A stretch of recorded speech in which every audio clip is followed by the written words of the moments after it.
प्रतिष्ठिता मनो मे वाचि प्रतिष्ठितम् आविराविर्मयेधि वेदस्यमहानीतः श्रुतं मे मा प्रहासेः अनेनाधीतेन अहोरात्रान् सन्दधामि ऋतं वदिष्यामि सत्यं वदिष्यामि तन्मामवतु तद्वक्तारमवतु अवतु माम् अवतु वक्तारमवतु वक्तारम् ॐ शान्ति शान्ति शान्तिः श्रुतिस्मृतिपुराणानाम् आलयं करुणालयं नमामि भगवत्पादम् लोकशङ्करं शङ्करं शङ्कराचार्यं केशवं बादरायणं सूत्रभाष्यकृतौ वन्दे भगवन्तौ पुनः पुनः ईश्वरो गुरुरात्मेति मूर्तिभेदविभागिने व्योमवद्व्याप्तदेहाय दक्षिणामूर्तये नमः। अतः खलु यथास्यै प्रज्ञायै सर्वाणि भूतानि एकीभवन्ति तद्व्याख्यास्यामः। तो विवृते प्राण सर्वभूतो समग्र जगत एक बनी જાય છે બતાવવામાં આવ્યું। સુષુપ્તિ અને મૃત્યુના દૃષ્ટાંત હતી। હવે પ્રજ્ઞામાં કેવી રીતે સર્વ વસ્તુ એક બની જાય છે બતાવે છે। પ્રજ્ઞાનો અર્થ થાય ચૈતન્ય, પરંતુ એ પ્રજ્ઞા શબ્દનો લક્ષ્યાર્થ થાય। પ્રજ્ઞાનો વાચ્યાર્થ એટલે ચિદાભાસ, અંતઃકરણમાં ચૈતન્યનું પડેલું પ્રતિબિંબ એ પ્રજ્ઞા શબ્દનો વાચ્યાર્થ થાય। એ દ્વારા ખરેખર તો પ્રજ્ઞા જે ચૈતન્ય છે, બિંબ છે, એનો નિર્દેશ થઈ રહ્યો છે। તો કહે છે વાગેવ સ્યાહ એકમંગમ અદુઃખમ। આ પ્રત્યેક ઇન્દ્રિય વાણીથી માંડીને પ્રત્યેક ઇન્દ્રિય જાણે કે આ પ્રજ્ઞારૂપી ગાયના એક એક આંચળમાંથી દૂધ દોઈ દીધું। એટલે કે આ પ્રત્યેક ઇન્દ્રિય, 5 જ્ઞાનેન્દ્રિયો, 5 કર્મેન્દ્રિયો, અંતઃકરણ, શરીર, આ 5 બાર, આ દરેકે દરેકમાં જાણે કે પ્રજ્ઞાનું ચૈતન્યનું આભાસ પડ્યો, પ્રતિબિંબ પડ્યું। અને એ દ્વારા પ્રત્યેક ઇન્દ્રિય વાસ્તવમાં સજીવન બની, ચેતનવંતી બની અને દ્વારા એ પોતાના વિષયને પ્રકાશિત કરે છે। આ ચૈતન્ય પહેલા આ ઇન્દ્રિયના રૂપમાં અને દ્વારા વિષયના રૂપમાં પરિણમે છે। તો વાણીની બહારની અભિવ્યક્તિ છે નામ, આ ગંધ ઘ્રાણેન્દ્રિય છે એની બહારની અભિવ્યક્તિ છે ગંધ। આ પ્રત્યેક ઇન્દ્રિયનો જે બહારનો વિષય છે એ રીતે આ રીતે પ્રજ્ઞાનો વિસ્તાર થાય। બ્રહ્મૈવાહમ જગત બ્રહ્મૈવાહમિતિ, હા, બ્રહ્મૈવાહમિદમ જગત સકલમ ચિન્માત્ર વિસ્તારિતમ। આ સમગ્ર જગત તો ચિન્માત્ર ચૈતન્યનો વિસ્તાર છે। એ કઈ રીતે? ચૈતન્ય પહેલા જ્ઞાનેન્દ્રિયો, કર્મેન્દ્રિયો, અંતઃકરણ, દેહ, 12 ઇન્દ્રિય રૂપમાં વિસ્તર્યું। એ દ્વારા 12 વિષયોના રૂપમાં વિસ્તાર, એ વિસ્તાર બતાવે। પછી કહ્યું પ્રજ્ઞયા વાચન સમારુહ્ય વાચા સર્વાણી નામાણી આપનોતિ। પ્રજ્ઞા દ્વારા વાણી પર આરૂઢ થઈને, એટલે કે વાણીમાં અહંભાવ કરીને, વાચા વાણી દ્વારા સર્વાણી નામાની આપનોતી. આ ચૈતન્ય છે, પ્રજ્ઞા જે છે, આત્મા છે, એ વાણીમાં અહંભાવ કરીને એ દ્વારા એના વિશે નામ છે એને પ્રાપ્ત કરે છે. આમ પ્રત્યેક ઇન્દ્રિય પર આરૂઢ થઈને તેના વિષયોને પ્રાપ્ત કરે છે. નહીં પ્રજ્ઞાપેતા વાંગ નામ કિંચન પ્રજ્ઞાપે. આ જો પ્રજ્ઞા ના હોય, ચૈતન્ય ના હોય તો કોઈ પણ ઇન્દ્રિય પોતાનું કાર્ય કરી શકે નહીં. એટલે કે વાણી દ્વારા કશું બોલી શકાય નહીં જો પ્રજ્ઞા એની સાથે ન હોય તો. એ પ્રજ્ઞા એટલે સીધાભાસ, મન કે અંતઃકરણ સહિત ચૈતન્ય પ્રતિબિંબ એવો પ્રજ્ઞાનો અર્થ કરીએ તો એ જો ચૈતન્યથી ચેતનવંત બનેલું અંતઃકરણ જો આ વાણી કે કોઈ ઇન્દ્રિય સાથે ન હોય તો ઇન્દ્રિય પોતાનો વ્યવહાર ન કરી શકે. અર્થાત કાન પર શબ્દ પડે તો પણ એમાં ચૈતન્યથી ચેતનવંત બનેલું અંતઃકરણ જો સાથે ન હોય તો એ શબ્દ સાંભળી શકાય નહીં. અર્થાત કોઈ પણ ઇન્દ્રિય પોતાનું કાર્ય કરવા અસમર્થ છે જો પ્રજ્ઞા એની સાથે ન હોય તો. નહીં પ્રજ્ઞા ભેદાવાંગ નામ કિંચન પ્રજ્ઞા ભય. પ્રજ્ઞા વગરની આ વાણી છે એ કોઈ નામ બોલી શકતી નથી. કેમ? અન્યત્ર મેં મનો અભૂરિતિ. પૂછીએ એ શું છે? આમ કઈ આમ ચાલે એમાં બોલાતું કઈ નથી, અસંબદ્ધ બોલે છે. હું બેધ્યાન હતો, મારી પ્રજ્ઞા બીજે હતી. નામ એ નામ પ્રાજ્ઞાથી સમિતિ. મારે આ નામ હું જાણી શક્યો નહીં. નહીં પ્રજ્ઞાભેદ પ્રાણ ગંધમ કંચન પ્રજ્ઞાભેદ. પ્રજ્ઞા રહિતનો જે આ ગ્રહણેન્દ્રિય છે કોઈ ગંધનો અનુભવ કરી શકતો નથી.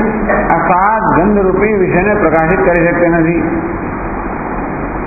ગંધ હોય પણ એનો અનુભવ ના થાય. અન્યત્ર મેં મનોભૂત ત્યાં પૂછીએ કે શું સુગંધ આવી જ નહીં તો હું બેધ્યાન હતો, મારું મન બીજે હતું. ના મેતમ ગંધમ પ્રજ્ઞા સમિતિ. આ ગંધનો અનુભવ ના થાય.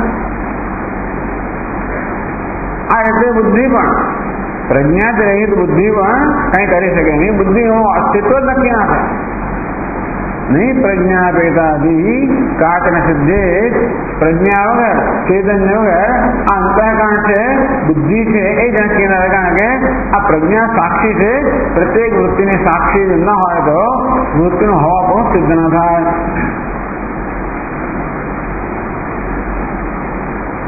એટલે કહેવામાં આવ્યું કે બધું એક જ છે.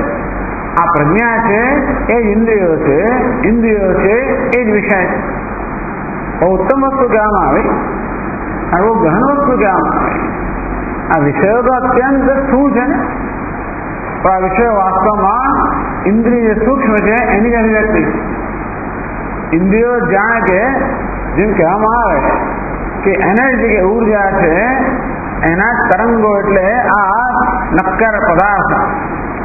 તે રીતે જાણે કે આ ઇન્દ્રિયોના તરંગો એટલે એમનો વિષય. તો સ્વયં ઇન્દ્રિયો કોણ છે? ચૈતન્યના તરંગો એટલે વિવિધ ઇન્દ્રિયો, એના વય તરંગો એટલે વિવિધ વિષયો. આ રીતે જે પ્રજ્ઞા છે એ જ ઇન્દ્રિયો છે, જે ઇન્દ્રિયો છે એ જ વિષયો છે. એવું હોય તો ઇન્દ્રિય કહ્યું કે મામ આયુ અમૃત ઉપાસ્વ. હું પ્રાણ છું, પ્રજ્ઞાત્મા છું, પ્રજ્ઞા છું, આત્મા છું, આયુષ છું, અમૃત છું. એ પ્રકારે મારી ઉપાસના કરવી જોઈએ. એ પ્રકારે મને જાણવું જોઈએ આત્મરૂપે. તો પછી આપણે તો પ્રજ્ઞા એવા વાણી છે, પ્રજ્ઞા જ ઇન્દ્રિયો છે, ઇન્દ્રિયો જ વિષયો છે. તો પ્રજ્ઞા સત્ય હોય તો ઇન્દ્રિયો પણ સત્ય છે, ઇન્દ્રિયો સત્ય હોય તો વિષયો સત્ય છે. તો વિષયોને અમૃત રૂપે માનીએ તો ક્યાં ઇન્દ્રિયો અમૃત રૂપે માનીએ તો શું ખોટું? તો કે નહીં. ન વાચન જિજ્ઞાસિત. તો કે નહીં મેં જયારે કહ્યું કે મને અમારા અમૃત રૂપે જાણો ત્યારે ન વાચમ વિજ્ઞાસિત, મેં વાઘ ઇન્દ્રિયની ઉપાસના કર કે વાઘ ઇન્દ્રિય આત્મરૂપે જાણ નથી કહ્યું, અથવા તો મેં એટલે વાઘ ઇન્દ્રિય આત્મા છે એવું મેં કહ્યું ત્યારે ન માનવું. મેં જયારે કહ્યું કે મને તો પ્રાણ પ્રજ્ઞા આત્મા આયુ અમૃત મને જાણ, એ હું એટલે વાઘ ઇન્દ્રિય નહીં. જરૂર વાઘ ઇન્દ્રિય મારાથી ભિન્ન નથી, પણ હું એનાથી ભિન્ન નથી. મત્તાય સર્વભૂતાની ન ચાહમ તેષુ અવસ્થિત. આ ચૈતન્ય છે વાઘ ઇન્દ્રિય ખરી. વાઘ ઇન્દ્રિય નામ સ્વરૂપ કઈ રીતે? ચૈતન્ય પર અધ્યારોપિત વાઘ ઇન્દ્રિય અધ્યારોપિત નામ, જોને કારણે આ બધા મારા પર અધ્યારોપિત છે, હું એમના પર નથી. તેથી આ વાઘ ઇન્દ્રિયને તું હું ન માનીશ, આત્મા ન માનીશ. વાઘ ઇન્દ્રિયની આત્મ ઉપાસના ના કરીશ. વક્તારમ વિદ્યાત, જે વક્તા છે વક્તાનો પણ તત્વ છે.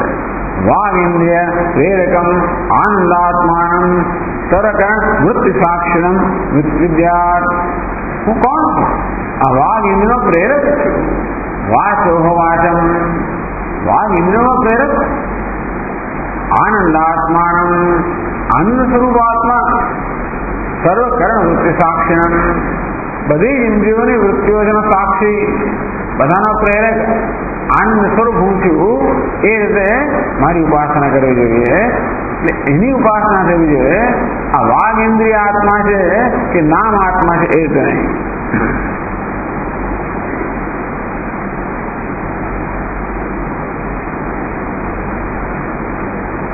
ગંધમ વિજ્ઞાસિત ઘ્રાતારમ વિદ્યાત.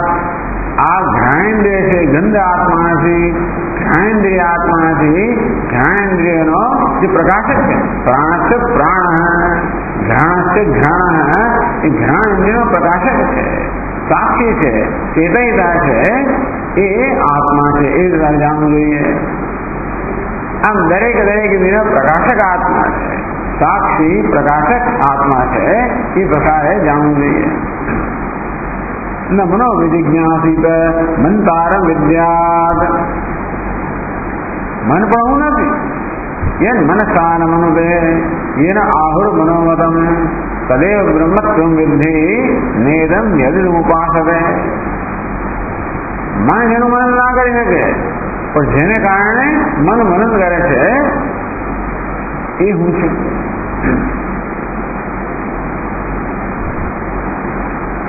આ પ્રકારે કેવી પ્રજ્ઞા આ સર્વ છે બતાવ્યો, પેલા પ્રાણ આ સર્વ છે બતાવ્યો, પછી પ્રજ્ઞા આ સર્વ છે બતાવ્યો.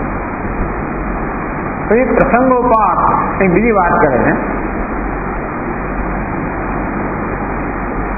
પ્રસંગાદ સર્વેન્દ્રિય વિષય સાક્ષિણ જ્ઞાન અભિધાય. બધા વિષયો ઇન્દ્રિયો બધાનો સાક્ષી આત્મા છે એ પ્રકારે ઉપદેશ કરે ને. પ્રસંગાત સર્વાન સમૂલમ સંસાર ચક્રમ. આ સર્વ દુઃખનું મૂળ, સર્વ અનર્થનું મૂળ એ સંસાર ચક્ર છે. એ શું છે? ઇન્દ્રિય વિષયાભ્યામ ઇતરેતર સાપેક્ષાભ્યામ પ્રવર્તતે. આ સંસાર ચક્ર છે. તો ઇન્દ્રિયો અને વિષયો એ સર્વ પ્રજ્ઞા સંસારને થયું શું છે કે પ્રજ્ઞા જ ઇન્દ્રિયો છે, ઇન્દ્રિયો જ વિષયો છે, પણ એમને આત્મા માનવાના કારણે એમને સત્ય માનવાથી સંસાર નામની કોઈ વસ્તુ છે જ નહીં. છે તો ઈશ્વર જ છે, પરમાત્મા છે. તો પરમાત્મા ઓળખી ના શકીએ, એને મર્યાદિત બનાવી દઈએ. આટલો જ પરમાત્મા છે એવું જો કહીએ તો પછી એ જ સત્ય છે. તો આ પ્રકારનો આપણો જે ખ્યાલ કે અભિપ્રાય છે એ દુઃખનું કારણ છે. બતાવે છે હવે કે જગતમાં કેવી રીતે આ ઇન્દ્રિયો અને વિષયો પરસ્પર આધારિત છે, એકબીજાને કારણે છે. અને જે વસ્તુ પરસ્પર આધારિત હોય, અન્યોન્ય આશ્રિત હોય, એ વાસ્તવમાં મિથ્યા છે. એ મિથ્યાને સત્ય માનવાથી સંસાર એટલે કે દુઃખ જન્મે છે. એટલે હવે આ ત્રણ વસ્તુ થઈ, પ્રજ્ઞા પણ છે, ઇન્દ્રિયો પણ છે, વિષયો છે. પરંતુ ઇન્દ્રિય વિષયો મિથ્યા છે. અધ્યાયરૂપે બતાવવું પડે.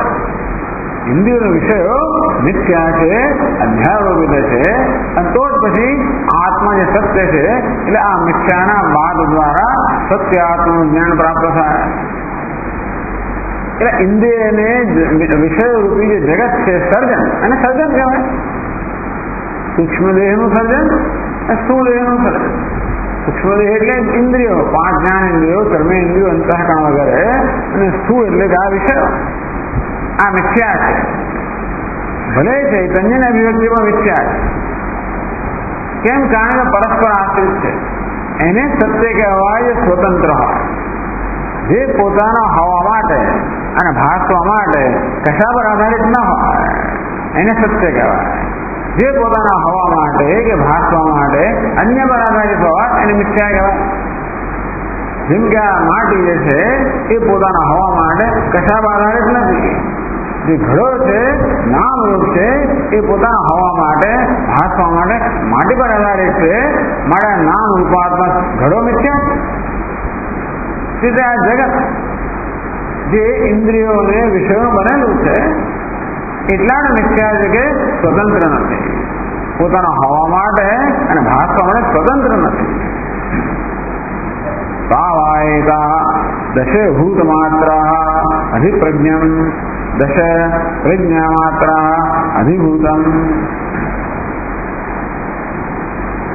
આ જે 10 ઇન્દ્રિયો છે એ જ વાસ્તવમાં આ વિષયો છે, અને વિષયો છે એ જ ઇન્દ્રિયો. એટલે કહેવામાં આવ્યું યદિ ભૂત માત્ર નસ્યુ પ્રજ્ઞા માત્ર નસ્યુ યદ્વા પ્રજ્ઞા માત્ર નસ્યુ ભૂત માત્ર સ્યુ. જો ઇન્દ્રિયો ના હોત તો વિષયો ના હોત, વિષયો ના હોત તો ઇન્દ્રિયો ના હોત. નહીં અન્યતરત રૂપમ કિંચન સિદ્ધેત. એક ના હોય તો બીજાનું હોવાનું સિદ્ધ ના થાય. ઇન્દ્રિયો ના હોય તો વિષય છે એ સિદ્ધ થઈ જ ના શકે. તો વિષય ના હોય તો ઇન્દ્રિય છે પણ સિદ્ધ ના થાય. મને દેખાય છે કે નહીં સિદ્ધ કેમ નહીં? સ્વામી વાત કરે કે આ માણસ જન્મથી અંધ છે. નહીં, એ અંધ થઈ ગયો, જન્મથી અંધ નહીં. તો એ કંઈક નવી બધી શોધખોળો થઈ અને એને દેખતો કરવા માટેની શોધખોળો થઈ એટલે એ ડોક્ટર પાસે ગયો અને બધું ઓપરેશન કરવામાં આવ્યું બંને આંખે. ડોક્ટર કહે કે ભાઈ ખોલ અને જો દેખાય છે કે નહીં. તો પેલો કે ડોક્ટર સાહેબ તમે ખાતરી આપો કે દેખાય તો આંખ ખોલે. એ બિચારો બહુ નર્વસ હતો કે આંખ ખોલી નહીં દેખાય તો શું થશે. એટલે ડોક્ટર સાહેબ તમે ખાતરી આપો તો દેખાશે તો આંખ ખોલે. દેખાશે નક્કી ક્યારે થાય? વિષય હોય ત્યારે. વિષય છે નક્કી ક્યારે થાય? દેખાતો હોય ત્યારે. એટલે કે મને દેખાય છે એ નક્કી ક્યારે થાય? રૂપ રંગ હોય ત્યારે. રૂપ રંગથી ક્યારે નક્કી થાય? દેખતો હોઉં ત્યારે. નહીં અન્ય તરત રૂપમ કિંચન સિદ્ધેત. બે એક જ વસ્તુ હોય, માત્ર ઇન્દ્રિય જ હોય અને વિષય ના હોય તો ઇન્દ્રિયનો હવાપણો નક્કી ના થાય. ઇન્દ્રિયો હવાપણો, આંખનો હવાપણો નક્કી ક્યારે થાય? આપણે રૂપ રંગ જોઈએ ત્યારે. આ કાનનો હવાપણો નક્કી ક્યારે થાય? આ શબ્દો સમાજ હોય ત્યારે. શબ્દો ના હોય તો કાન છે નક્કી ના થાય, અને કાન ના હોય તો શબ્દ છે નક્કી ના થાય.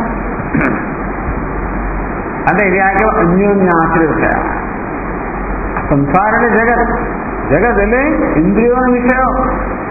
ઇન્દ્રિયો પોતાના હવા માટે, ભાસવા માટે વિષય પર આધારિત છે. વિષયો પોતાનો હવાપણો સિદ્ધ કરવા માટે ઇન્દ્રિયો પર આધારિત છે. અન્યોન્ય આશ્રિત પણ બંને કેવા છે? મિથ્યા.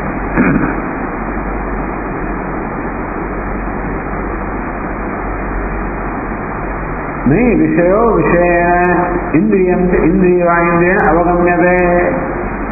આ વિષયથી વિષયની સિદ્ધિ ના થાય, ઇન્દ્રિયથી ઇન્દ્રિય સિદ્ધિ ના થાય. કિંતુ ઇન્દ્રિય વિષય વિષય ઇન્દ્રિય નથી. આ શબ્દ છે મારે સ્પર્શ હોવો જોઈએ એવું સિદ્ધ ના થાય. શબ્દ છે એની સિદ્ધિ તો આ કર્ણેન્દ્રિયથી થાય, અને કર્ણેન્દ્રિય સિદ્ધિ આ ચક્ષુરેન્દ્રિય ના થાય. એક ઇન્દ્રિયનો હવાપણો બીજી ઇન્દ્રિયથી પોતાને નક્કી ના થાય. વિષયનું હોવાપણું પણ વિષયથી પોતાને નક્કી ના થાય, વિષયનું હોવાપણું ઇન્દ્રિયથી નક્કી થાય, ઇન્દ્રિયનું હોવાપણું વિષયથી નક્કી થાય. નનુ યદિ વિષયેન્દ્રિયમ વિધેયન સાપેક્ષમ કહી અસ્ય પરસ્પરમ વિભિન્નત્વાत् પ્રજ્ઞાયાપી તન્નિમિત્તમ વિભેદ સ્યાत्. આપ કહો કે ઇન્દ્રિયો વિષયથી સિદ્ધ થાય, વિષયો ઇન્દ્રિય સિદ્ધ થાય એટલે પરસ્પર જુદા ભિન્ન થઈ ગયા. જો પરસ્પર ભિન્ન હોય તો ઇન્દ્રિયો બી પ્રજ્ઞા ભિન્ન અને વિષય બી પ્રજ્ઞા ભિન્ન થઈ ગયા. આપ કહો કે પ્રજ્ઞા જ ઇન્દ્રિય છે અને પ્રજ્ઞા જ વિષય. હવે ઇન્દ્રિય જુદી અને વિષય જુદા, તો ઇન્દ્રિય રૂપમાં પ્રજ્ઞા જુદી, વિષયના રૂપમાં પ્રજ્ઞા જુદી, તો પ્રજ્ઞામાં વિવાદ નહીં ગયા. તથા ચ યથા પ્રજ્ઞાયામ સર્વાણી ભૂતાની એકીભૂત. પછી એવું કહ્યું ને કે જે પ્રજ્ઞામાં ઇન્દ્રિય એકીભૂત થાય એ પ્રજ્ઞા વિષય એકીભૂત ના થાય, જે વિષય એકીભૂત થાય એમાં ઇન્દ્રિય એકીભૂત ના થાય, તો બધું જ પ્રજ્ઞા એકીભૂત થાય છે. એ પ્રતિજ્ઞા આપે છે ખરી, એ સિદ્ધ નહીં થાય. એ કહે છે નો એતદ નાના એતદ પ્રજ્ઞા માત્ર ભૂત માત્ર નાના ભેદવત ના. એમનું માનવું કે ઇન્દ્રિયો અને વિષયો એકબીજા કરતા અત્યંત ભિન્ન છે, નથી. જે પરસ્પર આશ્રિત હોય એક જ હોય, જે પરસ્પર આશ્રિત હોય એ જુદા હોય જ નહીં. ઇન્દ્રિયો વિષય પર આશ્રિત હોય અને વિષય ઇન્દ્રિય પર આશ્રિત હોય તો વિષયો ઇન્દ્રિયો જુદી હોય જ ના કરે. અને વાસ્તવમાં એ બે ભિન્ન નથી. એમાં દ્રષ્ટાંત આપે છે તદ્યથા રસસ્ય હરેષુ નેમિ અર્પિતઃ નાભો હરાઃ અર્પિતઃ એવમેવ એતાઃ ભૂતમાત્રાઃ પ્રજ્ઞામાત્રા સ્વર્પિતઃ પ્રજ્ઞામાત્રા પ્રાણ અર્પિતઃ. દ્રષ્ટાંત આપે, રસનું દ્રષ્ટાંત આપવામાં આવ્યું. રસની આ એક નેમી છે, બહારને પરી કે છે એને નેમી કહેવાય. પછી પેલા અરા કહેવાય. સળિયા હોય તો કાસ્ટી જવાનો હોય તો બધું લાકડાનું બંધ, અને વચ્ચે જે છે ધારણ કરનાર નાભી કહેવાય. તદ્યથા રસસ્ય અરેષુ નેમી અર્પિતઃ. આ નેમી જે છે એ કોના પર આધારિત છે? અરા પર આધારિત છે. અરાહ નાભો અર્પિતા. અરાઓ જે છે નાભી પર આધારિત છે.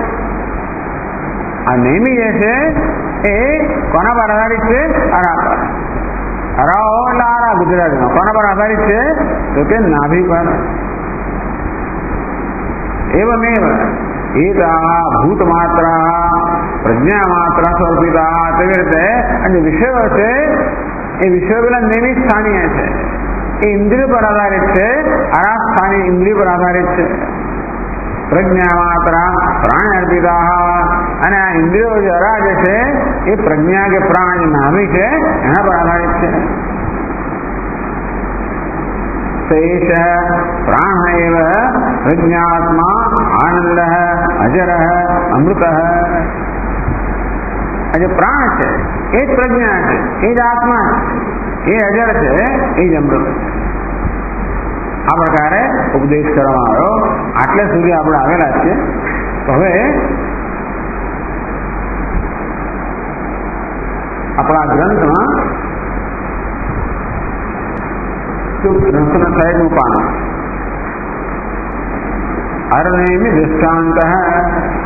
આમાં આપણે જે અરા અને નેવીની જે દ્રષ્ટાંત વાંચ્યું એ ગ્રંથકાર સમજાવે છે. ચક્રસ્યા રેષ લોકેસ્મિન નેમિર યદ્વત પ્રતિષ્ઠિતઃ નાભા વરાસ્થિતા નૈવ નામે પુત્રાભિ સંસ્થિતઃ. ચક્રસ્ય અરેષુ લોકે અસ્મિન લોકે યદ્વત નેમિ પ્રતિષ્ઠિતઃ. આ જગતમાં જેવી રીતે આ નેમી જે છે એ ચક્રના આરાઓ પર આધારિત છે. નાભો અરા સ્થિતા. આ આરાઓ જે છે બધા નાભી પર આધારિત છે. નૈવ નાભી કુત્રાભી સંસ્થિત, પણ નાભી સ્વતંત્ર છે. આટલું જ છે. આ ઇન્દ્રિયો પણ છે, વિષયો પણ છે, એ બધી પ્રજ્ઞા જ છે. છતાં પ્રજ્ઞાની કેવી અભિવ્યક્તિ છે? પરાધીન અભિવ્યક્તિ. પ્રજ્ઞા સ્વયં કેવી છે? નાભી સ્વતંત્ર. એક પ્રજ્ઞા આ જગત રૂપે વિસ્તરી, પહેલા ઇન્દ્રિય રૂપે, સૂક્ષ્મ શરીર રૂપે, વિષયો સ્થૂળ શરીર રૂપે. પ્રજ્ઞાનો વિસ્તાર. પ્રજ્ઞા શરીરને કાંઈ નથી, છતાં પણ એ પ્રજ્ઞાની કયા પ્રકારની અભિવ્યક્તિ છે? પરાધીન અભિવ્યક્તિ છે. જ્યારે નાભી જે છે એ સ્વતંત્ર છે. જે સ્વતંત્ર સત્ય છે એને જ આત્મા જાણવો જોઈએ. જે સ્વતંત્ર છે એને નહીં. એટલે શું તકલીફ છે નથી? નૈવ નાભી કુત્રાભી સંસ્થિત, પરંતુ નાભી ક્યાંય આધારિત નથી. હવે દ્રષ્ટાંત સમજાવે, દાષ્ટાંત સમજાવે. વિષયા કર્ણેષ્વેવમ કર્ણાની મૈશ્વરે પ્રાણે પ્રજ્ઞા સ્વરૂપેસ્મિન અહમ ક્વાપી સંસ્થિત એવમ વિષયા કર્ણેષુ. આ જગતની અંદર જે વિષયો છે બધા કારણ પર, ઇન્દ્રિયો પર, આ સ્થૂળ જગત જે છે સૂક્ષ્મ જગત પર આધારિત છે. કર્ણાની ઈશ્વરે, આ સૂક્ષ્મ જગત જે છે એ ઈશ્વરમાં, મારામાં, પ્રજ્ઞામાં, ચૈતન્યમાં આધારિત છે. પ્રાણે પ્રજ્ઞા સ્વરૂપે અસ્મિન, મય ઈશ્વરે પ્રાણે પ્રજ્ઞા સ્વરૂપે. હું જે પ્રાણ છું, પ્રજ્ઞા છું, એટલે પ્રાણ અને પ્રજ્ઞા ઉપાધિ જે છે એ ઉપલક્ષિત જે હું ચૈતન્ય છું, ઈશ્વર છું, એ મારામાં આ સર્વ આધારિત છે. નામ અહમ ક્વાપેન સંસ્થિત, હું કોઈના પર આધારિત નથી, હું સ્વયં સિદ્ધ છું. આ બે તકલીફ દુનિયામાં છે ચર્ચાની. જે લોકો કહે છે કે ઈશ્વર નથી, કઈ ઈશ્વર સિદ્ધ કરી શકો ને? તમે કહો છો કે ઈશ્વરે જગતનું સર્જન કર્યું, તો ઈશ્વરનું સર્જન કોણે કર્યું એ બતાવો. એટલે માની લીધું છે કે એવો ઈશ્વર હોવો જોઈએ જેનું સર્જન, એટલે એવું કોણે કર્યું? અહમ ક્વાપેન સંસ્થિત, આ બધાનું સર્જન મારે કારણે, એટલે મારું સર્જન નથી. બધાનું હવા પણ મારે કારણે છે, હું કોઈને કારણે નથી. એને સત્ય કહેવાય.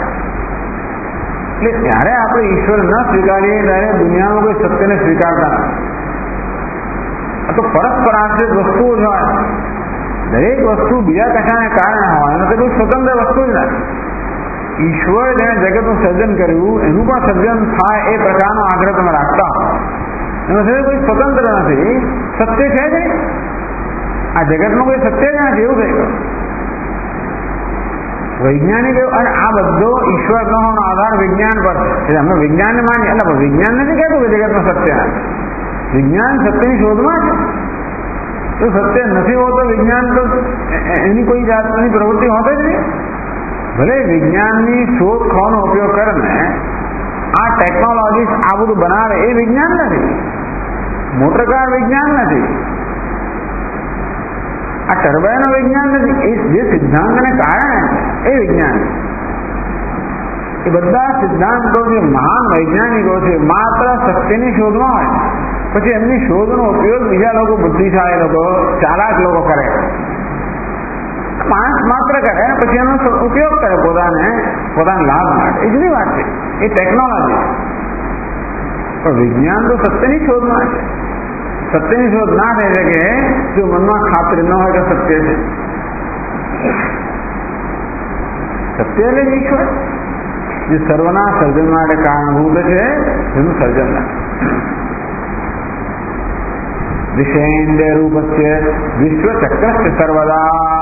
આ વિશ્વચક્ર જે સતત ગતિમાન છે, જે સતત ગોળ ગોળ ઘૂમી જ રહ્યું છે, એવા ચક્ર.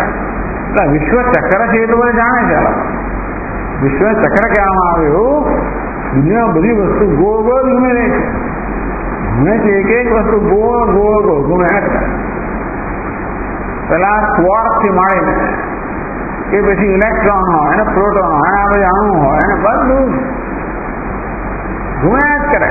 દેખાય નથી એ સારું, મેં તો નથી દેખાતું એ સારું. ભગવાને કેટલી વસ્તુ આપણે નહીં આપી, એને મહાન ઉપકાર કર્યો છે. જો એ ગતિ આપણે દેખાતી હોય તો ગાળા થઈ ગયા હતા. તો કલ્પના કરો બધું ગોળ ગોળ ઘૂમતું દેખાડ તો આપણે ચક્કર સતત ચક્કર આવે, આપણે સ્થિર રહી ના જાય. પરંતુ એ વસ્તુ ન દેખાય એ વ્યવસ્થા કરીને ભગવાન આપણો મહાન ઉપકાર કર્યો. એ દરેક વસ્તુ પરફેક્ટ. આ પૃથ્વી ઉપર જે કાંઈ છે બધું એટલું ચોક્કસ છે, વ્યવસ્થિત છે. જરા પણ આવું હોત તો અહીંયા આ જીવન શક્ય જ ના બને. આપણે તો નાની નાની વસ્તુ જાણે પણ બધી બહુ અગત્યની વસ્તુ અંદર જાણીને જાય તો ખબર પડે કે ઓહો કેટલા બધા કોન્સ્ટન્ટ છે બધા. જો એવા ન હોત તો આ બધી વસ્તુ શક્ય જ ના હોત. વિષયેન્દ્રિય રૂપસ્ય વિશ્વ ચક્રસ્ય સર્વદા. વિષય અને ઇન્દ્રિયોના રૂપે સૂક્ષ્મ ને સ્થૂળ જગત રૂપે આ જગત વિશ્વ ચક્ર છે. અહમ નાવિહિ પ્રોક્ત. હું જે છું સત્ય છું, પ્રજ્ઞા છું, આત્મા છું, ઈશ્વર છું, બ્રહ્મ છું, એ સમગ્ર જગતની નાભી છું. એટલે બધી ગતિ છે એનો આધાર કઈ એવો હોવો જોઈએ જે એમાં ગતિ નથી. બધી ગતિનો આધાર આપના સ્વયં ગતિ રહિત હોવું જોઈએ. હું બ્રહ્મ છું, પરમાત્મા છું, ગતિ રહિત છું. અનન્યાશ્રય હેતુતઃ. અનન્ય કોઈ મારો અન્ય આશ્રય નથી, હું કશા પર આશ્રિત નથી, મારા સર્વનો નાભી છું. વિષયો વિષયી ચેતિ દ્વયમ સંસાર એ રીતે. સંસાર બનેગા વિષય વિષયી, ऑब्जेक्ट एंड सब्जेक्ट. विषय એટલે ऑब्जेक्ट, विषय એટલે सब्जेक्ट, ऑब्जेक्ट અને सब्जेक्ट, दृश्य અને દ્રષ્ટા, સાક્ષી અને સાક્ષી, તું અને હું. આનો સંસાર બનેલા. આ હું પણ સંસારના અંતર્ગત છે. કયો હું? જે તું કરતા જુદો હું છું એ સંસારના અંતર્ગત. અસ્ય સર્વસ્ય વિજ્ઞાતા પ્રજ્ઞા પ્રાણો નિરીત. આ સર્વ વિજ્ઞાતા, સર્વનો જ્ઞાતા, સર્વનો સાક્ષી એ જ હું પ્રાણ છું, એ જ પ્રજ્ઞા છું, એ જ હું. આ પ્રાણ અને પ્રજ્ઞા શબ્દનો પ્રયોગ કરવામાં આવે છે માત્ર આગળ જે કહેવામાં આવ્યું કે પ્રાણ અને પ્રજ્ઞાની ઉપાધિ છે તે પ્રાણ એટલે પ્રાણોપાધિ લક્ષિત ચૈતન્ય, પ્રજ્ઞા એટલે પ્રજ્ઞા ઉપાધિ લક્ષિત ચૈતન્ય. મત્ત પ્રાણાત્મા પ્રાજ્ઞાત ઇદમ સર્વમ વિનિર્ગતમ. હું પ્રાણ સ્વરૂપ છું, પ્રાજ્ઞ છું. પ્રાજ્ઞ શબ્દ વાપરવાનો, પ્રાજ્ઞા. ઇદમ સર્વમ વિનિર્ગતમ. આ સર્વ મારામાંથી જ પ્રસરેલું છે, મારામાંથી ઉત્પન્ન થયેલું છે, મારામાંથી જ વાસ્તવમાં ઉદ્ભવ થયેલો છે. કયું વિશ્વ? સદરૂપકમ વિશ્વમ. આ વિશ્વ કે જગત એ સત અને અસત રૂપ છે, કાર્ય અને કારણ રૂપ છે, સ્થૂળ સૂક્ષ્મ રૂપ છે, અવ્યક્ત અવ્યક્ત રૂપ છે. આમ બધું જ આવી જાય. એની અંદર એક વસ્તુ આવી જાય. ભાવના અભાવ અને કાર્ય અને કારણ, જ્ઞાત અને અજ્ઞાત, વ્યક્ત અને અવ્યક્ત વગેરે આ સમગ્ર જગત છે એ બધું મારામાં જ કસર. બ્રહ્મૈવાહમિદં જગત સકલમ ચિન્માત્ર વિસ્તારિતમ. સર્વમ ચેતદ વિદ્યા ત્રિગુણયા શેષમ મયા કલ્પિતમ અશેષમ મયા કલ્પિતમ. યત્ર મુખ્યંત સૂર્ય. ભલભલા બુદ્ધિશાળી લોકો જે વિષય મોહ પામે છે તેને બ્રહ્મ હૃદય આદિ કવયે મુખ્યંત સૂર્ય. જેના વિષયમાં આ ભલભલા બુદ્ધિશાળી લોકો વિદ્વાનો પણ મોહ પામે છે એ આ વિશ્વ એ વાસ્તવમાં મારામાંથી જ ઉત્પન્ન થયેલું. ઉત્પન્ન થાય એટલું જ નહીં, મય અસ્થિ, મારામાં અસ્તિત્વ ધરાવે. તથા અંતે લય વેક્ષવી મય અદહ. છેવટે અંતમાં મારામાં જ લીન થઈ જશે. હું ઉદ્ભવ સ્થાન છું, હું એનું સ્થિતિ સ્થાન છું, હું એનું લય સ્થાન છું. અહમ કૃષ્ણ જગત પ્રભવ પ્રલય તથા. હું સમય જગતનો પ્રભવ સ્થાન છું, પ્રલય સ્થાન છું. પણ નાભીનું દૃષ્ટાંત આપ્યું તો ખરું, પણ દૃષ્ટાંત બધા અંશમાં લાગુ ના પડે. નાભી જે આરાઓને આધાર આપે છે ને એ તો મુખ્ય અર્થમાં આપે છે, અને આરાઓ એ ભલે પણ એટલે નાભીના આરાનું દ્રષ્ટાંત આપ્યું એ બધા મુખ્યમાં લાવવું પડે. એટલે કે ક્યાં આપણે છૂટા પડીએ છીએ એમાં એ દ્રષ્ટાંત આપવાનો ભેદ ક્યાં? વિવર્તે દૃષ્ટાંત. દૃષ્ટાંત તો આરાઓ નાભીમાં મુખ્ય અર્થમાં સમર્પિત છે, ત્યારે દાષ્ટાંતમાં જગત જે છે એ આત્મામાં અધ્યારોપિત છે, મુખ્ય અર્થમાં સમર્પિત નથી. यथैकस्मात् शिशोरेव सृष्टिस्थितिलया सदा राक्षसस्य भवन्त्येव मत्तो विश्वस्य सर्वदा. कोई बाळक कल्पना करे राक्षसની, રાક્ષસ જન્મ્યો છે, જતો રહ્યો, લાઈટ કરી જતો રહ્યો. એક જ બાળકને રાક્ષસ જન્મ્યો, એમાં એની સ્થિતિ છે એમાં લીન થઈ ગયો હતો, એટલે કલ્પના. બાળક સત્ય છે, રાક્ષસ કલ્પના છે. કલ્પના કેવી રીતે સત્યમાંથી ઉદ્ભવે, સત્યમાં સ્થિતિ હોય, સત્યમાં લીન થાય, તેવી રીતે આ વિશ્વ સર્વ વિશ્વ હંમેશા મારામાંથી ઉત્પન્ન થયું, મારામાં અધ્યારોપિત. એકસ્મિન દેવનવસી સર્વ ભેદ વિભાજ્યતે યથા ભેદા પ્રતીયન્તે મય ભેદા તથા ઇમે. એક જ આકાશ અને અવકાશમાંથી આ ઘટાકાશ, પટાકાશ, મઠાકાશ એ પ્રકારના અનેક બધા ભેદ છે એમ ઉદ્ભવે છે. એમાં એની સ્થિતિ છે. આકાશમાં ચડે જઈને એક થઈ જાય છે. મય ભેદા તથા એમ જગત નથી કે ભેદ ચરાચર સદ અસદ કાર્ય કારણ સ્થાવર જંગમ પાપી પુણ્યશાળી સત્ય મિથ્યા જે કઈ ભેદ છે, સારું ખરાબ બધા ભેદ બધા માનવથી ઉદ્ભવ્યા છે, માનવમાં સ્થિતિ છે. ટૂંકમાં આવવાની કશી વસ્તુ ચૈતન્ય અલગ નથી. પાપ કહો કે પુણ્ય કહો, પાપી કહો કે પુણ્યશાળી કહો, સંત કહો કે શૈતાન કહો, જે હોય આમ એકેય વસ્તુનો ખ્યાલ ક્યારે પણ ચૈતન્યથી અલગ ના હોઈ શકે, ચૈતન્ય સિવાય હોઈ શકે નહીં. ટૂંકમાં આપણે પાપીની કલ્પના કરીએ, વિચાર કરીએ ત્યારે પણ એમાં એ વિચાર ચૈતન્યથી પ્રકાશિત છે, પુણ્યશાળી પણ ચૈતન્યથી પ્રકાશિત છે. એવી કશી વસ્તુ હોય ના શકે જે ચૈતન્યથી પ્રકાશિત ના હોય, કે ચૈતન્ય દ્વારા સત્તા સ્ફૂર્તિ પ્રદાન ના થાય, એવું કશું હોય કે ના શકે. એટલે આપણે આટલો જ રસ છે. બીજા બધા ભેદભાવમાં ટૂંકમાં બધા ભેદભાવ બધા શેમાં લીધે બધા મિથ્યા છે. એટલે ઈશાવાસન ઇદમ સર્વમ જગત યત્કિંચ જગત્યામ જગત.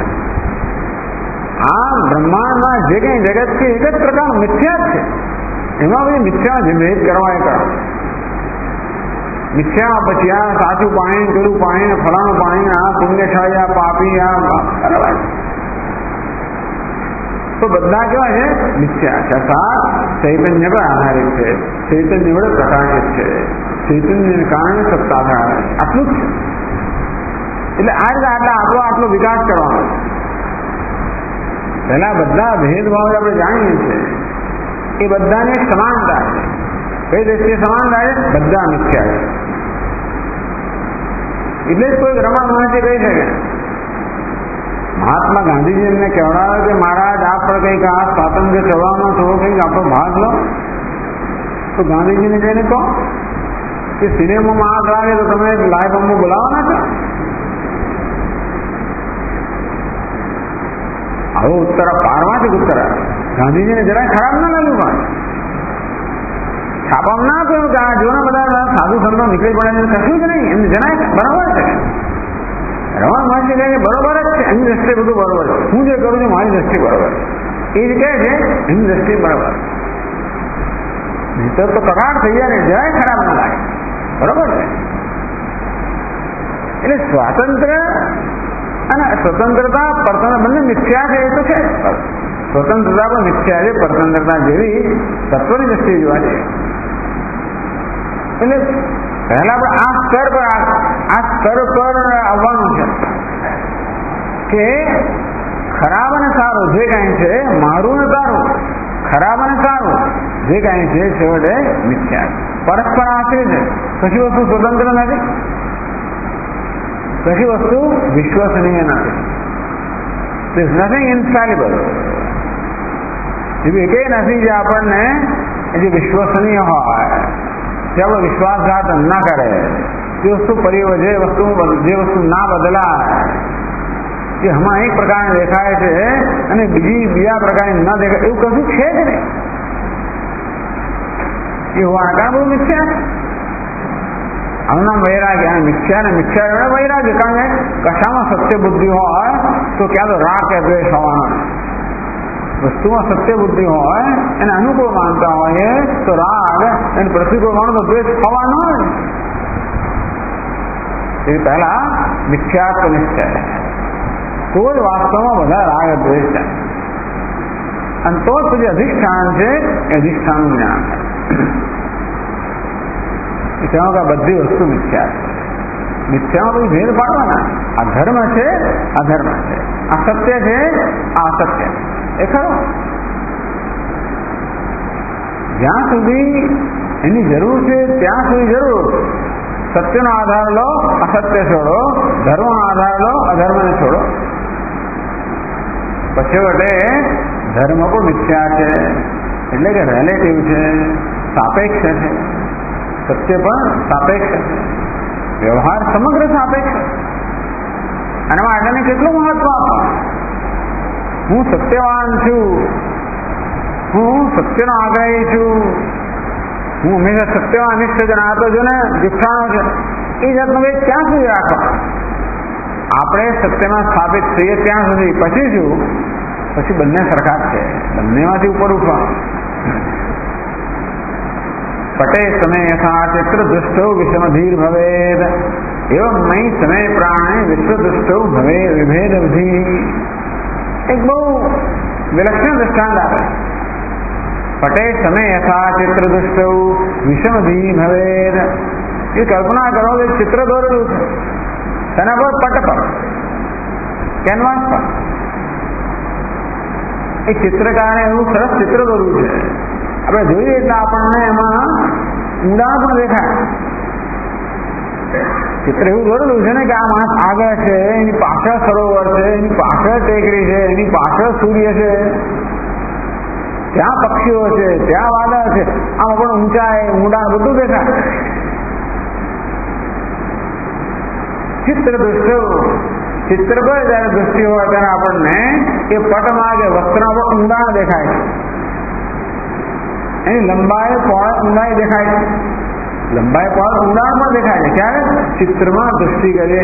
ચિત્ર પર દૃષ્ટિ આપણે જયારે સ્થિર થઈ હોય ત્યારે આપણું વસ્ત્ર કેવું દેખાય? આગા પાછળ દેખાય.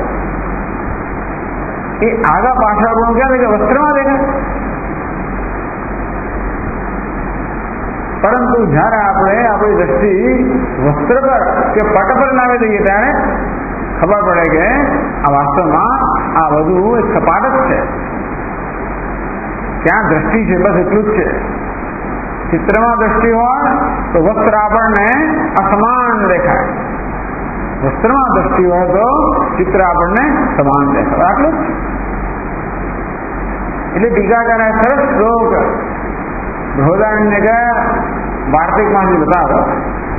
અપામાર્ગલતે વાસૌ વિષમોહિ ભવભ્રમ પ્રત્યેક દિશાનુમોક્ષાય નિબંધાય બહિર્દુષા.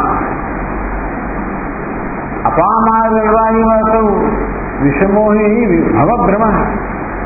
આ જગતનો ભ્રમ છે ને એ અપામાર્ગ લતા જેવો છે. અપામાર્ગ લતા કેવી છે? એક બાજુ આપણે હાથ ફેરવીએ ને તો આપણે આમ સ્મૂધ લાગે, એટલે કરડે નહીં કરે. બીજી બાજુ હાથ ફેરવીએ તો કાંટા આપણા કરડે, એવી લતા.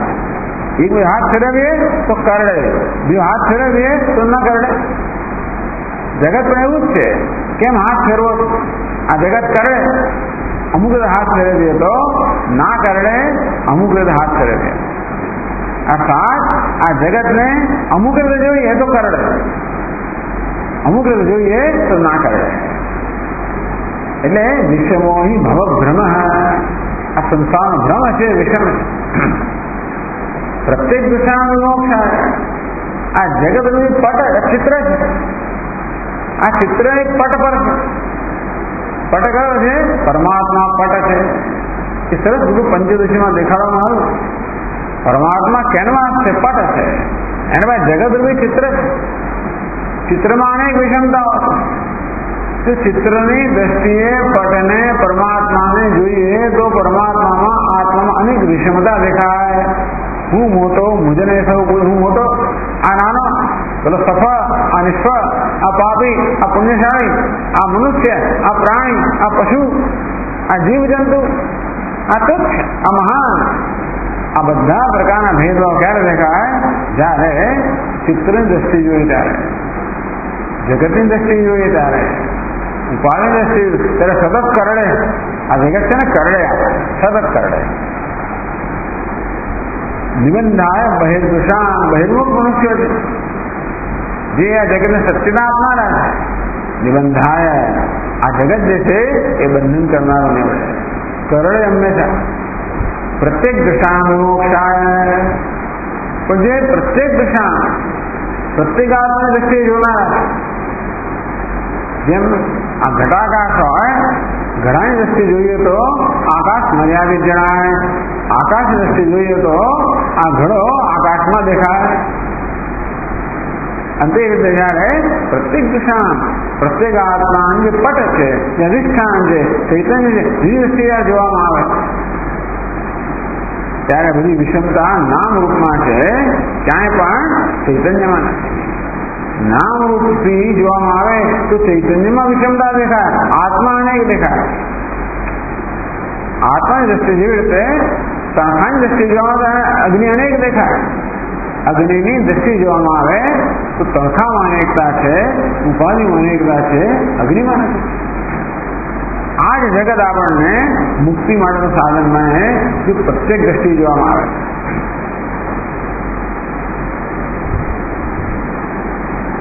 હવે મને કહી ગયું ને, પ્રાણ, પ્રજ્ઞા, આત્મા, આયુ, અમૃતમ, પોતાના માટે આવા વિશેષણો વાપરે. બસ હવે આનું ઉપસંહાર કરે છે. પ્રાણ, પ્રજ્ઞા, આત્મા, આ બધા શબ્દની સમજ આવે. ચતુર્વિધાનામ ભૂતાનામ જીવન મત્તે વહી તેના પ્રાણોપ્યહમ પ્રાણ શબ્દ બુદ્ધિ સમાશ્રય. ઇન્દ્ર કહે છે અપ્રાણોપ્યહમ, હું પ્રાણ નથી, ચલે ગયો. પ્રાણ શબ્દનો વાચ્યાર્થ નથી. પ્રાણ શબ્દનો લક્ષ્યાર્થ અપ્રાણ, અર્થાત પ્રાણ શબ્દનો વાચ્યાર્થ નથી. મારો પ્રાણ પણ નથી, છતાં મને પ્રાણ કહેવામાં આવે છે. કેમ? પ્રાણ કોને કહેવાય? પ્રાણેતિ જીવયતિ પ્રાણ, જે બધાના જીવન માટે જવાબદારોને પ્રાણ કહેવામાં આવે. પ્રાણેતિ જીવયતિ. આ પ્રાણ શું છે? આપણને જીવન પ્રદાન કરે છે. જીવન પ્રદાન કરવાના કારણે એને પ્રાણ કહેવામાં આવે. પછી હું બધાને જીવન પ્રદાન કરું છું, બધાને અસ્તિત્વ પ્રદાન કરું છું. આ પરમાત્મા છે, પ્રાણ કયા અર્થમાં છે? આ પ્રાણ છે તો જાણે આપણા સ્થૂળ શરીરને જીવન પ્રદાન કરનારો. પરમાત્માને ગૌણ અર્થમાં પ્રાણ કહેવાય, કારણ કે બધાને સત્તા સ્ફૂર્તિ પ્રદાન કરવા દ્વારા આ સર્વ નામ રૂપાત્મક જગતને જીવન પ્રદાન કરનાર. ચતુર્વિધાનામ ભૂતાનામ જીવનમ મત્તે વહી, આ 4 પ્રકારના જીવો છે. અંડજ, સ્વેદજ, ઉદ્ભિજ, જરાયુજ. એ બધાના જીવન માટે, એમના હવા માટે, હાથવા માટે, સત્તા સ્ફૂર્તિ માટે વાસ્તવ હું જવાબદાર છું. આ પ્રાણ નથી. પણ લોકો એમ માનતા હોય કે આ પ્રાણને કારણે આપણે જીવંત છે. એવું નથી, મારે કારણે જીવંત છે. અને એટલા માટે મને હું ખરેખર પ્રાણ નથી, તો મને પ્રાણ કહેવામાં આવે. અર્થાત કઈ રીતે પરમાત્મા પ્રાણ શબ્દનો લક્ષ્યાર્થ છે કહેવામાં આવે. પ્રાણના જે ગુણો છે ખરા, પ્રાણ મુખ્યમાં કોને કહેવાય? જે આ શરીરને જીવંત રાખતો. પરંતુ પરમાત્મા પણ આ શરીરની સત્તા સ્ફૂર્તિ માટે જવાબદાર હોવાના કારણે ખરેખર તો એની જ આપણે પ્રાણ કહેવો જોઈએ. એટલે જ કહ્યું પછી ન પ્રાણેન નાપાનેન મૃત્યુ જીવતિ કશ્ચન ઇતરેણ તો જીવંતી, એવું કઠોપનિષદમાં અહીં કહે પ્રજ્ઞૈવ તો જીવંતી યસ્યામેતા ઉપાશ્રિતો. ઇતરેણ જીવન યસ્મિન નેત ઉપાશ્રિતો એવું કહેવાનું. કઠોપનિષદમાં આ મંત્ર લેવામાં આવ્યો. ન પ્રાણેન ન અપાનેન મૃત્યુ જીવતિ કશ્ચન. કઠોપનિષદ કહે છે કે એમ ન માનવું કે આ પ્રાણ અપાનથી માણસ જીવે છે.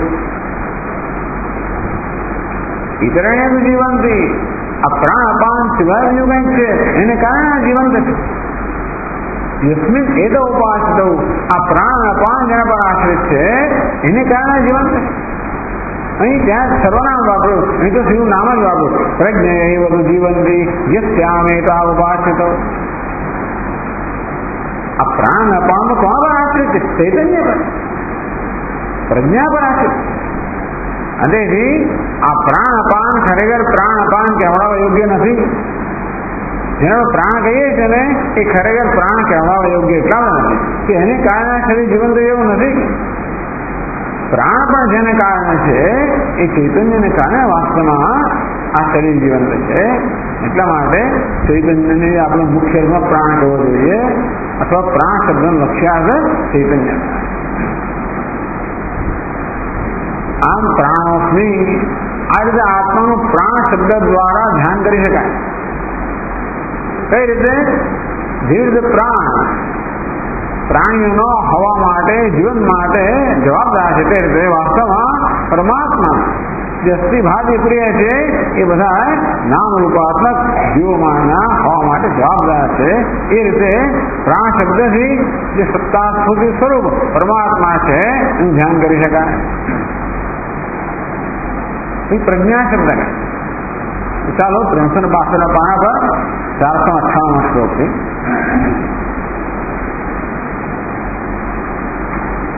પ્રજ્ઞા વિશેષણાર્થમાં પ્રાણ શબ્દ છે સમજાયો, હવે પ્રજ્ઞા શબ્દ સમજાયો.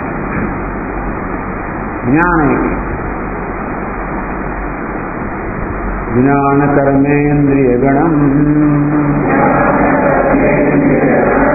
શાંતઃકરણદેહકમ પ્રજાનામ્યાત્મરૂપસ્સન્ પ્રજ્ઞાતેનાહમીરિતઃ.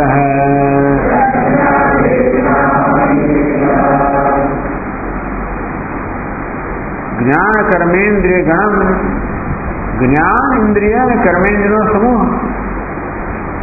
શાંતઃકરણ દેહકમ, અંતઃકરણ દેહ સહિત, અંતઃકરણ અને દેહ સહિત જ્ઞાનેન્દ્રિયો કર્મેન્દ્રિયોનો સમૂહ. જે 12 ઇન્દ્રિયો બતાવવામાં આવે એનો અહીંયા ઉલ્લેખ કરે છે. ઉપનિષદમાં 10 બતાવવામાં આવી, પણ આ ગ્રંથકારે 12 બતાવે. ઉપનિષદમાં સ્પર્શેન્દ્રિયનો સ્પષ્ટ ઉલ્લેખ નથી, અને ત્યાં આગળ શરીરનો પણ ઉલ્લેખ નથી, સુખ દુઃખનો ઉલ્લેખ નથી. એટલે એનો સમાવેશ કરવા માટે ભલે ઉપનિષદ 10 કહેવામાં આવી હોય તો ખરેખર 12 છે, માટે અહીંયા આગળ 12નો સ્વીકાર થયો. જ્ઞાન કર્મેન્દ્રિય ગણ, આ જ્ઞાનેન્દ્રિયો અને કર્મેન્દ્રિયો જે સમૂહ છે. શાંતઃકરણ દેહગમ, અંતઃકરણ અને દેહ સહિત જ્ઞાનેન્દ્રિયો અને કર્મેન્દ્રિયો જે સમૂહ છે. પ્રજાનામી પ્રકર્ષેણ જાનામી, આ સમગ્ર સ્થૂળ અને સૂક્ષ્મ દેહાત્મક જે ઉપાધિ છે એને હું સારી રીતે જાણું છું. કે આત્મરૂપસ્સન્ન, આત્મરૂપ બનીને, આત્મરૂપ હોય ને આ સ્થૂળ અને સૂક્ષ્મ શરીરને હું સારી રીતે જાણું છું. પ્રજ્ઞા કોણ એવા ટીકાકારે છે? પ્રકૃષ્ટમ જ્ઞાનની પ્રજ્ઞા. પ્રજ્ઞા, જ્ઞાન એટલે જાણવું, પ્રજ્ઞા એટલે પ્રકર્ષેણ જાણાતી. જ્ઞાન આપણે જ્ઞાતા કહીએ તો એ સારી રીતે જાણે છે, વિશેષ કરીને જાણે છે, પ્રકૃષ્ટ રીતે જાણે છે, ઉત્તમ રીતે જાણે છે, એને પ્રજ્ઞા કહેવામાં આવે. તો જાણવામાં ઉત્તમતા કઈ છે ભાઈ? આ બુદ્ધિ પણ જાણે છે, ઇન્દ્રિયો પણ જાણે છે અને આત્મા જાણે છે. તો આત્માને જાણવાપણામાં અને બુદ્ધિની ઇન્દ્રિયો જાણવાપણામાં શું ફેર છે? આત્માને જાણવાનો કયો પ્રકર્ષ છે, કઈ ઉત્કૃષ્ટતા છે એ બતાવે. પ્રકાશ સર્વાભાસગત રૂપ. હું બધાને પ્રકાશિત કરું છું, હું જાણું છું અર્થાત પ્રકાશિત કરું. સાક્ષી પણ સાક્ષી પ્રકાશક, સાક્ષી ચેતા કેવલ નિર્વાચ છે. આમ આ જ્ઞાનેન્દ્રિયો એટલે કે સૂક્ષ્મ શરીર સ્થૂળ શરીર બધાનું પ્રકાશક છે. એ તો પ્રકાશ્ય છે. કદાચ ઇન્દ્રિયો જાણતી હોય તે પણ મારે કારણે, આ બુદ્ધિ જાણતી હોય તો મારે કારણે, હું જાણું છું મારે કારણે. એ બધા હું જાણવા પણ મારા બરાબર છે. મારું જાણવા પણ સ્વતંત્ર છે. હું મુખ્ય અર્થમાં જ્ઞાતા પણ નથી, પ્રકાશક.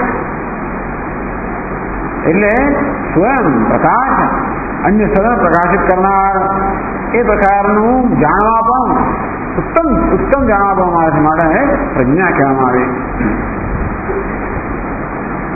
તસ્મૈ આત્મરૂપેણ સાક્ષિરૂપેણ સર્વભાસકે વર્તતે. આ રીતે સર્વને પ્રકાશિત કરવા રૂપી જે પ્રકાશ છે કે ઉત્તમતા છે એ તો માત્ર માણામાં છે. આ ઇન્દ્રિયો માત્ર પોતપોતાના વિષયને પ્રકાશિત કરી શકે, અંતઃકરણ પણ માત્ર પોતાના વિષયને પ્રકાશિત કરી શકે. ત્યારે હું તો અને પોતાને પ્રકાશિત ના કરી શકે. હું તો બધાને પ્રકાશિત કરવા રૂપે ઉત્તમતા ધરાવું. આ ઉત્તમ જ્ઞાતા, બીજા બધા જ્ઞાતા ખરા, ઉત્તમ જ્ઞાતા છે મારે પ્રજ્ઞા છે.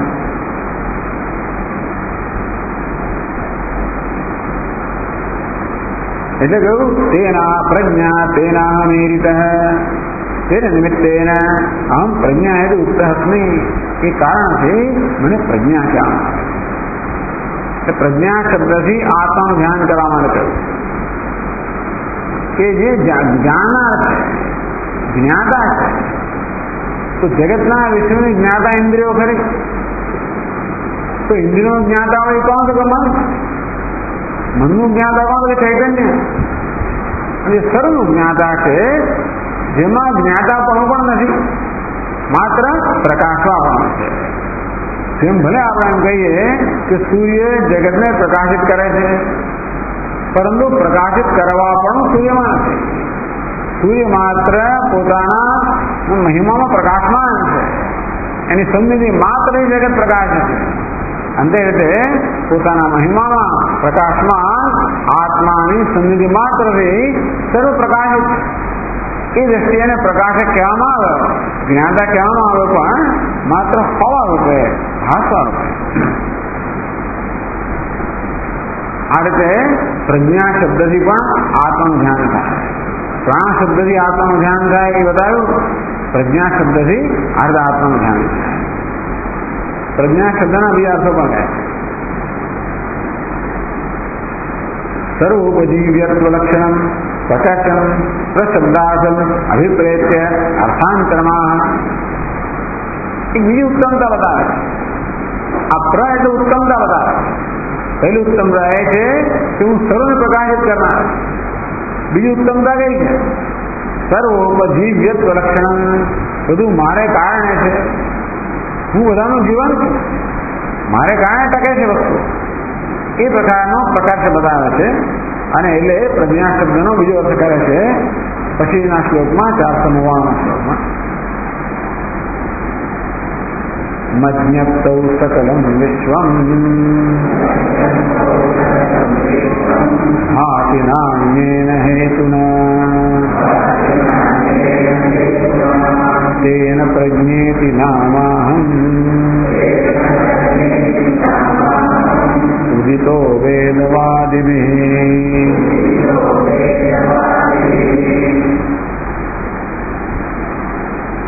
મજ્ઞપ્તૌ સકલમ વિશ્વમ ભાતિ અન્યેન હેતુના.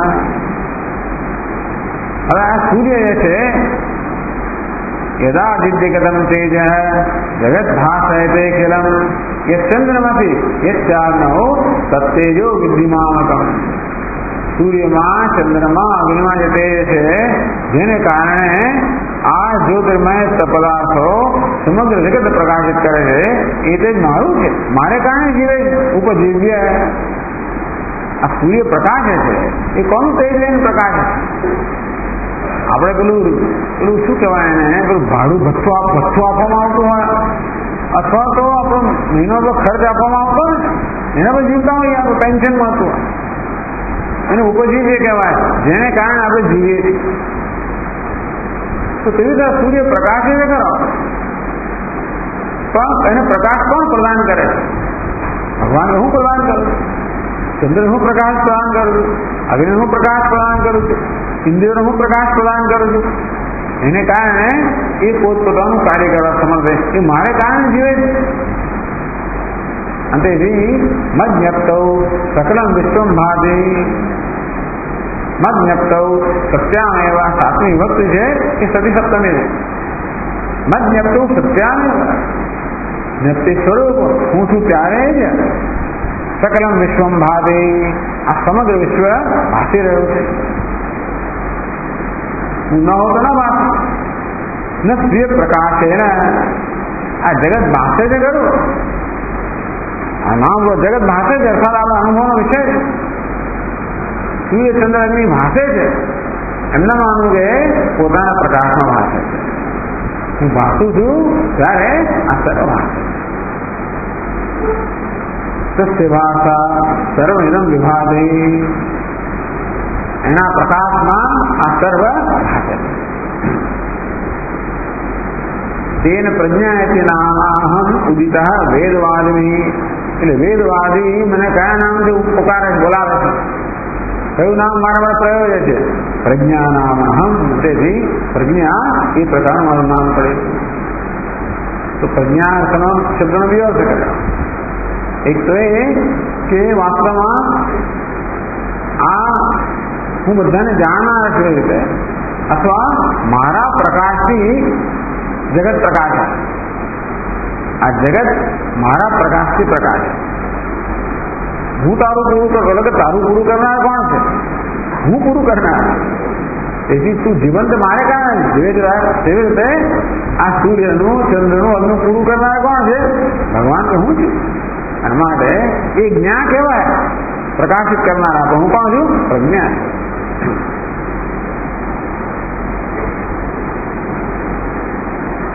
ત્રીજો એટલે પ્રકૃષ્ટનો અર્થ ત્રીજો શકાય. अपरिच्छिन्नत्व लक्षण स्वप्रकाश लक्षण प्रकर्षण. प्रकाश तो अपरिच्छिन्न अमर्यादित है, स्वप्रकाश स्वयं प्रकाश ये प्रकाश की उत्तमता आ प्रज्ञा में प्रशब्दानुपरित्य अर्थांतर. तो ये अभिप्राय भी बीजो अर्थ करे 5मा श्लोक में. देश काल स्वरूपाख्य भेदत्रय विवर्जना स्वप्रकाश स्वभावाच्च प्रज्ञाहं वा प्रदर्दन.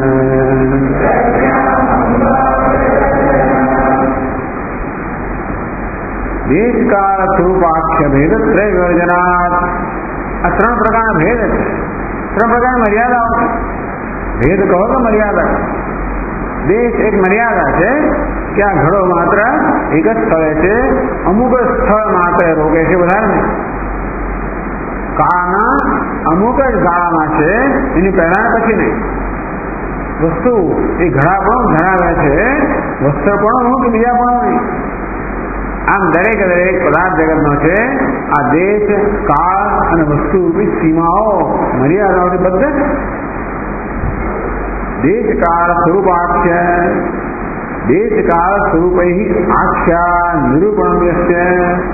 દેશથી કાળથી અને સ્વરૂપ કહો પછી વિશેષતા કહો, એ દ્વારા હંમેશા જેનું નિરૂપણ થાય છે.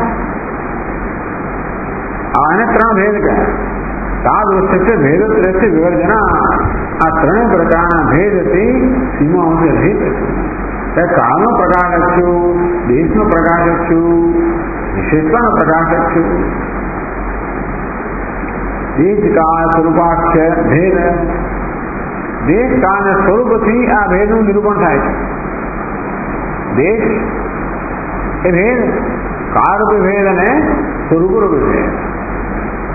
ત્રય વિવર્જના, આ ત્રણેય પ્રકારના ભેદથી રહિત હોવાના કારણે હું કહું છું અદ્વિતીય, એકમેવા અદ્વિતીયમ, એક છું, માત્ર એક છું, અદ્વિતીય છું. સજાતીય, વિજાતીય, સ્વગત આ બધા ભેદ પણ આવી ગયા. સ્વપ્રકાશ સ્વભાવાચ્ય, એક જ છું જે સ્વપ્રકાશ સ્વભાવ છું, જે સ્વયં પ્રકાશમાન છું, અન્ય સર્વ પરપ્રકાશ છે. પ્રજ્ઞાહમાં પ્રસર્ગના, એ પ્રસર્ગના એ કારણથી પણ હું જ્ઞાતો ખરો, પણ પ્રજ્ઞા છું આ પ્રકારની પ્રકૃષ્ટતા ઉત્કૃષ્ટતા હોવાના કારણે. ચાલો પછી આપણે આગળ કરીએ. ઓમ પૂર્ણમદ પૂર્ણમિદં પૂર્ણાત પૂર્ણમુદચ્યતે પૂર્ણસ્ય પૂર્ણમાદાય પૂર્ણમેવાવશિષ્યતે. ઓમ શાંતિ શાંતિ શાંતિ. શંકરં શંકરાચાર્યં કેશવં બાદરાયણં સૂત્રભાષ્યકૃતૌ વંદે ભગવन्तौ પુનઃ પુનઃ. ઈશ્વરો ગુરુરાત્મેતિ મૂર્તિભેદવિભાગિને વ્યોમવદ્વ્યાપ્તદેહાય